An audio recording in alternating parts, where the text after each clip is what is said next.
Howdy, my name is Isabel Orozio. I am 22 years old and a senior bilingual education major class of 2014. My family and I were all born in Guanajuato, Mexico, but moved to Austin, Texas about 16 years ago. I am the oldest of 4 children. My family consists of my father, Jesus Orozio, my mother, Maria Isabel Orozio, my brothers, Juan, who is 20, and Jesus, who is 19, and my sister, Rocio, who is 15. Like I mentioned, I am the oldest in my family, so I don't only have to take the role of a sister, but also of a mother. A lot of the time, as I grew up, I had to take care of my siblings because my mother was a little too busy or was working, so I had to learn to take care of myself and them. My family and I are all bilingual, so we speak both English and Spanish. As a family, we all attend Santa Barbara Catholic Church every Sunday for Mass. We are a very united family with their ups and downs like everyone else.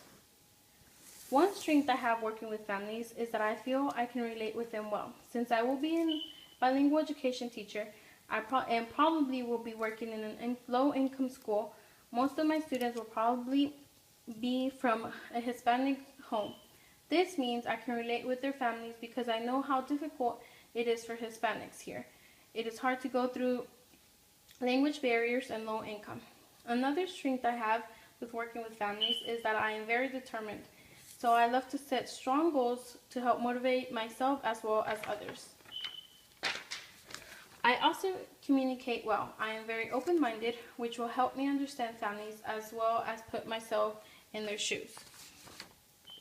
I really fear that families won't be as determined and motivated as I am about working with their children. I also fear that parents won't be open-minded and won't care to have a strong communication bond with me. I sadly have a stereotype about students who may come to school with poor hygiene and with hunger. I tend to think that they are being neglected at home.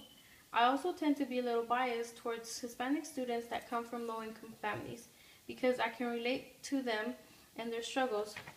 So I tend to be even more determined to help them be successful. My biggest goal for effectively working with families is creating a strong communication bond.